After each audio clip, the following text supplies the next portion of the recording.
नमस्कार। OLS education में मैं प्रवीण पाटिल आप सभी का स्वागत करता हूं।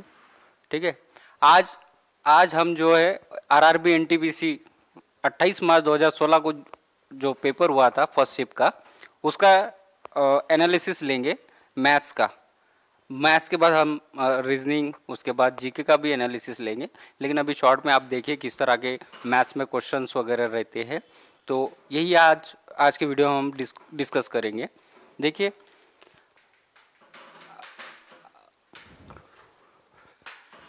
यहाँ पे उसके पहले मैं आपको एक गुड न्यूज़ देना चाहता हूँ।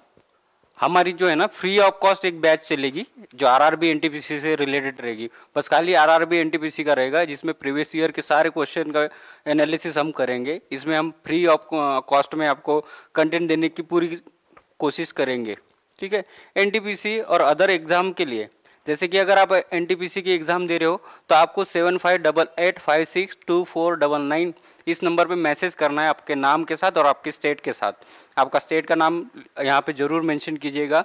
और ताकि और आपकी लैंग्वेज, अगर मान लो आपको हिंदी में कंफर्टेबल है, इंग्लिश में कंफर्टेबल है, या फिर अदर स्टेट्स के जैसे कि महाराष्ट्र का है बंदा तो उसको मराठी में कंफर्टेबल रहता है, तो उस तरह के आप लैंग्वेज भी मेंशन कर दीजिएगा यहाँ पे, और हम फ्री में करेंगे, आपको देने की कोशिश करेंगे। ठीक है, चलो आज हम देखिए, उसके पहले एक अनअकैडमिक ने एक बूस्टर लॉन्च किया हुआ है, बूस्टर सीरीज जिसको बोलते हैं। खाली mains SSC CGL English mains, यहाँ पे एसएससी सीजीएल इंग्लिश मेंस के लिए दिया हुआ है, जो 26, 27 और 28 अक्टूबर को लॉन्च होगा 2 बजे। यहाँ पे टेस्ट सीरीज लॉन्च होगी और उसी का एनालिसिस पूरा डिटेल में एनालिसिस दिया जाएगा 7:30 उसी दिन एनालिसिस भी आपको मिलेगा। अगर आप ये फ्री मॉक टेस्ट है, आपको इसका कोई चार्ज नहीं देना पड़ेगा। इसको अगर आप इनरोल करना चाहते हो तो नीचे वीडियो के डिस्क्रिप्शन में ही आपको इसकी लिंक मिल जाएगी, वहाँ से आप इनरोल कर सकते हो। पहला क्वेश्चन दिया हुआ है। अभी ये जो क्वेश्चन लेंगे हम आरआरबी एनटीपीसी 28 मार्च 2016 के फर्स्ट शिफ्ट के क्वेश्चन रहेंगे। इसमें बहुत ही सिंपल क्वेश्चन दिए हुए हैं। मैं बस खाली आपको एक बताना चाहता हूँ कि इस तरह के क्वेश्चन आते हैं और आपको किस तरह से इसको हैंडल करना होता है। दिया हुआ है क्वेश्चन में 1 minus sine square theta divided by 1 minus cos square theta.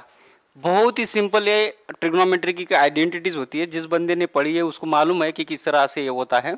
1 minus sine square theta का मतलब होता है, इसको कॉस स्क्वायर थीटा लिखा जाता है। ठीक है, कॉस स्क्वायर थीटा, और नीचे दिया हुआ है 1 माइनस कॉस स्क्वायर थीटा, मतलब क्या, साइन स्क्वायर थीटा। अब आप ये बोलेंगे कि सर ये कहाँ से कैसे आ रहा है, तो इसकी एक आइडेंटिटीज होती है जो हम क्लास में पूरी तरह से इसको डिस्कस करेंगे। और अंडर रूट में दिया हुआ है cos square theta upon sine square theta, मतलब कॉट स्क्वायर थीटा होता है। ठीक है, अंडर रूट में दिया हुआ है मतलब स्क्वायर निकल जाएगा, तो बाहर आएगा तो क्या होगा, कॉट थीटा। इसका आंसर क्या है, कॉट थीटा इसका आंसर रहेगा। नेक्स्ट क्वेश्चन देखते हैं। बहुत ही सिंपल क्वेश्चन आते हैं इसके। आरआरबी एनटीपीसी हो गया, ग्रुप डी हो गया, एएलपी हो गया। तो देखिए नेक्स्ट क्वेश्चन में दिया हुआ है अमानंद एंड अजय। अमन एंड अजय, ये 2 लोग हैं जिन्होंने वाल बिल्ड करने की करने के लिए 2 दिन, एक 9 दिन लेता है और दूसरा जो है 12 दिन लेता है। ठीक है, दोनों मिलके कितने दिनों में ये काम को ख़त्म करेंगे। यहाँ पे पहला जो है 9 और दूसरा है 12। सीधे सीधे इसका एलसीएम लीजिए 36। ठीक है, 12 और 9 का एलसीएम ले लिया, 9 चौक 36, 12 तिया 36। ठीक है, तीनों का, दोनों का एडिशन कितना होगा। ये अमन जो है 4 काम करता है एक दिन में, अजय जो है 3 काम करता है। ठीक है, दोनों मिला के कितने काम करने हैं एक दिन में, 7 काम कर रहे भाई। अगर टोटल काम 36 होगा, ठीक है, टोटल काम अगर 36 है, दोनों मिला के एक दिन में 7 करते हैं, तो कितना 5, इधर 5 1/7 डेज में वो काम खत्म करेंगे। ठीक है, तो एकदम सिंपल क्वेश्चन है। इसी तरह के आरआरबी एनटीपीसी में क्वेश्चन पूछे जाते हैं। ग्रुप डी में तो आप समझ ही सकते हो। एक दिया हुआ है कि what is the measure of 2 equal angle of the right ISOCELL. Right ISOCELL मतलब क्या है भाई, एक जो जैसे ट्रायंगल दिया हुआ है, एक राइट एंगल ट्रायंगल है, आइसोसेल है। ठीक है, आइसोसेल मतलब क्या, समकोण होते हैं। इसकी 2 साइड जो होती है वो इक्वल होती है। एक 90 का दिया हुआ है और 2 इक्वल है। टोटल ट्रायंगल की एडिशन क्या होती है भाई, 180 डिग्री। 180 डिग्री, 2 अगर सेम है तो भाई एक 45 का होगा और दूसरा 45 का होगा। तो दोनों दो एंगल होगी तो उसकी एक साइड क्या होगी 45 डिग्री की, बस आंसर इसका 45 है। ठीक है, नेक्स्ट क्वेश्चन देखिए, दो consecutive number where the thrice the first number is more than twice the second number. पहला जो नंबर है वो क्या है, उसके 3 गुना दूसरे नंबर के 2 गुना से 5 ज्यादा है। सिंपल है, देखिए ये तो क्वेश्चन ऑप्शन से आप बहुत अच्छे से सॉल्व कर सकते हो। देखो 5 का 3 गुना अगर कितना होगा 15, और 6 का 2 गुना कितना होगा 12, ये 5 से 5 ज्यादा है क्या, नहीं, सिंपल लॉजिक। 7 दूनी कितना होगा 14 होगा, ये कितना होगा 18। ठीक है, ये 5 ज्यादा है क्या, नहीं है। यहाँ पे देखिए 8 दूनी 16 और 7 तिया 21, ये 5 ज्यादा है क्या, हाँ जी हाँ, ये है। ये दो कंसेक्यूटिव नंबर है, पहला जो नंबर है 7 और दूसरा जो नंबर रहेगा 8, ये इसी का इसका आंसर है। ठीक है, अगला क्वेश्चन देखते हैं।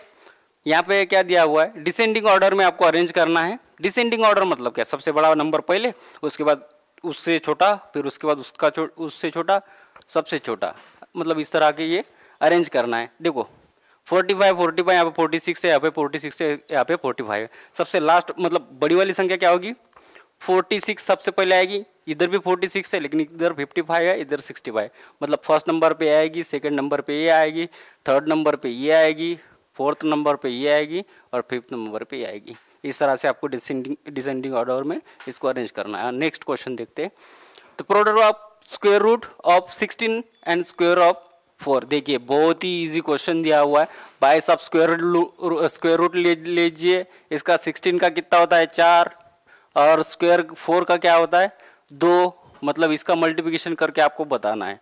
4 दूनी 8, इसका 8 इसका आंसर रहेगा।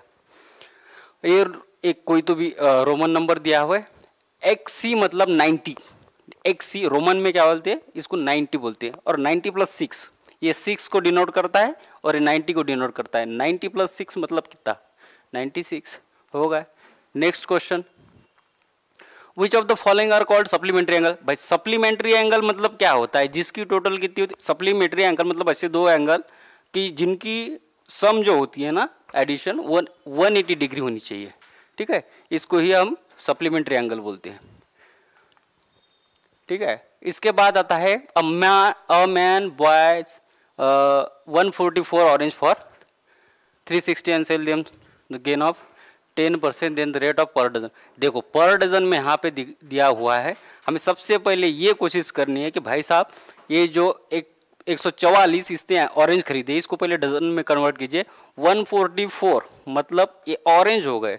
जब डजन में निकलना होता है तो 12 का मतलब क्या होता है 1 डजन, मतलब टोटल कितने हो गए 12 डजन।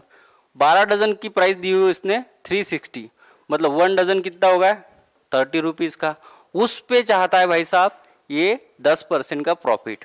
अगर 30 रुपए की वस्तु, इसका 10% कितना होता है 30 प्लस 3, टोटल कितना 33। ये 33 में बेचेगा तब इसको 10 रुपए का प्रॉफिट होगा। ठीक है, आगे देखते हैं। तो product of two number is इतना इतना। ठीक है, देयर एचसीएफ इज इतना, देर बाद में निकलना है इसका एलसीएम।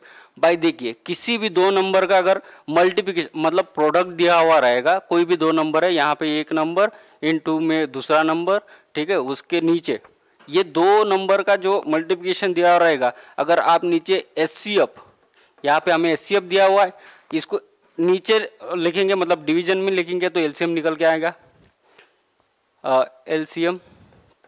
ठीक है, अगर एलसीएम दिया हुआ रहेगा तो क्या करेंगे आप एचसीएफ निकाल सकते हैं। मतलब बहुत ही सिंपल क्वेश्चन है। यहाँ पे देखिए क्या दिया हुआ था 35,828। अगर हम एचसीएफ को नीचे लेते हैं तो इसका एलसीएम निकल सकता है आराम से। देखिए कितना इजी है इसका, 26 बचा कितना 998, मतलब 3 जा 13 तो यहीं पे है, बाकी तो ये तो हो ही नहीं सकता। ये पहले 6 नहीं 1 से डिवाइड होगा, ये भी नहीं है, इसका आंसर यही है। ठीक है, तो आगे चलिए आगे देखते हैं। How many prime numbers are there between 50 and 100। 50 और 100 के बीच में कितने प्राइम नंबर्स। देखो सबसे पहली बात ये तो फैक्ट है, आपको तो रटना ही पड़ेगा डायरेक्ट। 1 से 100 के बीच में आते हैं 1 to 100 के बीच में टोटल प्राइम नंबर्स आते हैं 25। ये बहुत बार क्वेश्चन सीजीएल भी पूछती है।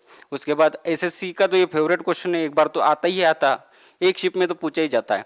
एनटीपीसी का भी ये फेवरेट क्वेश्चन है। देखिए अब टोटल जो नंबर है 100 मतलब 1 से लेकर 100 के बीच में 25 नंबर आते हैं, 1 से 50 के बीच में आते हैं 15 नंबर्स। ठीक है, ये भी क्वेश्चन पूछा गया है। मतलब 50 से 100 के बीच में कितने नंबर आने चाहिए? टोटल 10, तो इसका आंसर 10 आना। आगे देखिए, what is the percent of 1 our and 1 our is a minute and 12 second. देखो 1 आवर का दिया हुआ है, 1 आवर मतलब क्या भाई 60 मिनट, 60 मिनट है। ठीक है, 1 घंटे का मतलब क्या होता है 60 मिनट। 60 मिनट को और सेकंड में करना क्योंकि सेकंड में दिया हुआ है, मतलब 60 से वापस इसको इंटू करेंगे।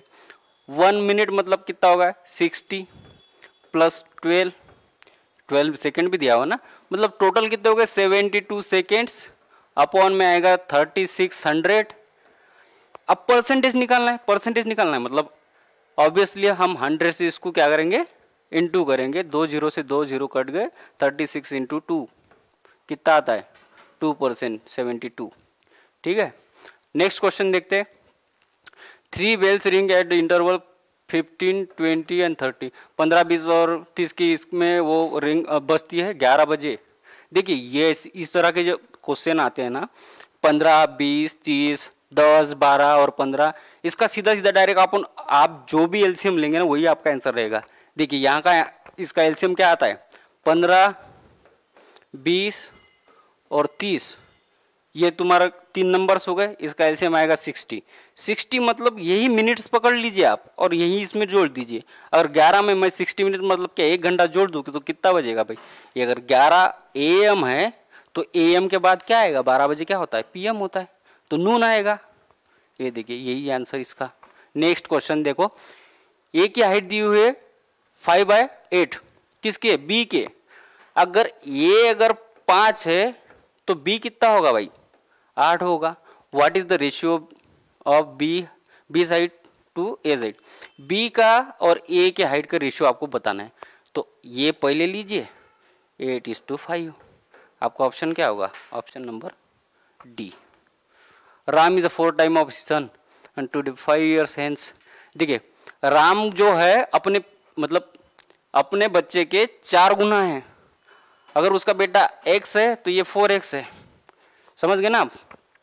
तो क्या बोल रहा है कि 5 साल बाद Ram will be thrice his son, और ये अपने बेटे के 3 गुना हो जाएगा। कितने साल बाद? 5 साल बाद। देखिए यहाँ पे चार भी ऑप्शन कैसे दिए हुए, ये भी 4 गुना है। ये अगर उसके बेटे की एज है तो ये राम की एज है, समझ गए आप? तो आपको बस खाली ये देखना है, कैलकुलेशन की कोई जरूरत नहीं है। 5 साल बाद ये थ्राइस हो जाएगा, मतलब 3 का मल्टीपल होना चाहिए भाई साहब।